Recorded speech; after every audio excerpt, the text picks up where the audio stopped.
Mga higala, kumusta? Maayong adlaw na usab kaninyong tanan sa itong mga tigpaminawan o mga viewers dinhi sa Pilipinas ug ingon marusab sa gawas sa nason.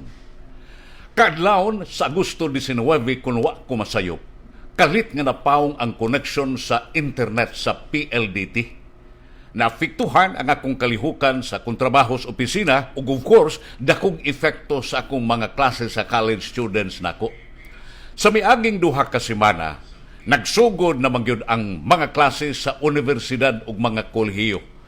Sa unang mga adlaw pa lang, gipangulbaan na kung unsa na kahi mahitabo kung magdunga na gamit ang mga estudyante ug mga teachers tungod kay mugamit ra ba kinig kamera ug uban pang platforms nga bugat-bugat. Sa dihang nihagtos ang PLDT, internet sa daghang dapit sa Mandaue ug sa Cebu, nakaingon ako nga miabot na gyud ang akong gikahadlukan. Suma sa kunasayran, giayo ang mga linya sa PLDT tungod kay nasunog ang ilang poste diha sa may Eyas Fortuna sa Dakbayan sa Mandaue. Pagkahibaw na ko nilang alasay sa buntag sa mga adlaw, Miyerkules man tingali kadto, Agosto 19, nga wa di ay internet. Nagdali-dali kog palit og home prepaid sa Globe. Kaluoys mga kalag, puertisad nga hinaya, murag nagkamang, igo ragyod nga makagamitag messenger pero dili mo lihok sa uban nga mga applications. Nangutana kas uban nga nakasuway sa maong matang sa internet connection ang ilang komentaryo pariha ragyod sa ako ang reklamo. Matod sa mga tao nga nibalhin og koneksyon sa internet gikan sa Globe ngadto sa PLDT, nakaingon nga hinay gyud kaayo ang Globe ug arang-arang na lang ang PLDT bahalag hinay sad. Gitawgan sa among silingan ang PLDT miingon nga ilang ayuhon ang naguba nga mga linya sud sa 12 ngadto sa 24 oras. Milabay na lang ang 24 oras wa pagyoy internet.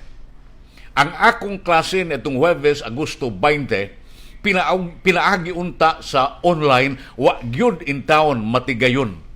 Ang una na kong subject, nakasugod kog kadiyot kaayo, akong giundang kay maklaro man ang video sa mga students, pero putol-putol ang akong sulti nga kasagaran, dili nila mosabot o dili nila masabot, kay mura na lang kuno og robot paminawon.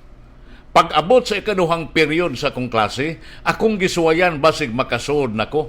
Maogi hapon, putol-putol hangtod nga nikalit og kawagtang ang ilang video nga dili nagyud ko madungog nila og dili na sab ko makakita nila. Makasapot, makalagot, pero wa masabtay taong kapahimugtan. Mao na dito nga wa na lang yung kumusuway pagklase sa katapusan akong subject sa gabi. Mi-apologize ko sa akong mga estudyante ug akong gi-explainan sa kahimtang sa internet sa Mandaue ni adtong mga higayuna. Of course, way reklamo ang mga estudyante. Basin kadaghanan nila nagpista kay of course mas ganahan man ang mga estudyante ug way klase.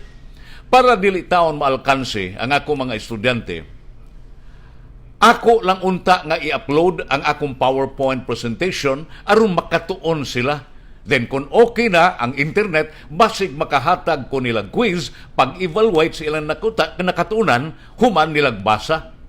Pertis ang dimalasa, kay pinaagi sa kong home prepaid sa Globe, dili man sad ma-upload ang akong mga lectures. Hinungdan nga ako na lang gisaaran ang mga estudyante nga hala sige, mu-upload lang ko kung mamaayo na ang internet sa PLDT.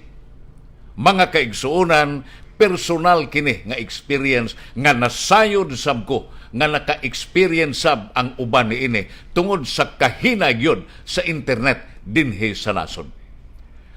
Hinungdan nga ako, dili na lang ko matinga nga balikason ni Presidente Rodrigo Duterte ang mga telecommunications companies sa kabati sa ilahang serbisyo.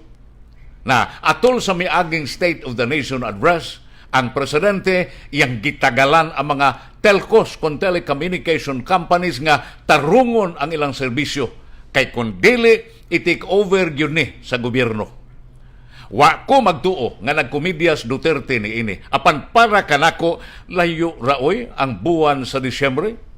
Hangyo o natos Presidente Duterte nga i-take over na dayon kini maong mga negosyo sa telecommunications companies kay nahibaw mangyuta nga gamit kaayo kini nato karong mga panahona. Tanawa ra gud ninyo dinhi sa Pilipinas moabot og 5,000 ang magtabang sa usa ka cell site, samtang ang ubang nasod ang cell site tabangan lag 400 ngadto sa 700 ka users. Mauna nga ang ila ditong internet paspas kaayo. Pila na ba katuig sila nga nag-operate dinhi sa Pilipinas? Dugay na. Sige lang silang angkog dako ganansya, wa gyud mo improve sa ilang serbisyo nga obligasyon manunta kini nila. Karong bag-o nakadungog ba mo nga nangatarungan ang telcos? Nga naglisod silang tukod og dugang nga mga towers kay lisod kuno kay pagkuha og mga dokumento gikan sa mga local government units. Mao manggani na hinungdan nga si DILG Secretary Eduardo Anyo nanganti nga gukdo niya ang mga LGUs nga dili dayon mo process sa mga dokumento alang sa pagtukod nila og mga cell sites. Suma sa atong nahibaw-an ang internet din sa Pilipinas, dugay na 1994 pa nga nian na kana dinhi uban sa Philippine Network Foundation kung katong gitawag og PHNet. Nga sa ato pa pila na katuig, 21 na katuig ang internet sa Pilipinas. Siyaro naman sab kung sa maong ginugayon, wa pagyon makakumpleto ang PLDT, ang Globe o uban pang telcos sa ilang obligasyon sa paghimo og daghanang cell sites nga makahatag unta og kusog nga internet connections. Ang maong katarungan, mga kaigsunan, alibay ra gyud nila. Maong angayan gyud nga pahimduman nato sila kanunay nga kung dili sila makapakusog silang serbisyo sa internet dinhi sa Pilipinas, mas maayong mamutos na lang ang mga tag-iyan ini ug i-take over kini sa gobyerno o kaha sa ubang mga negosyante nga gawas nga dunay husto nga pundasyon sa kapital, mugasto pagyod. Dili kay ilaron lantang mga tao sa ilang mga serbisyo.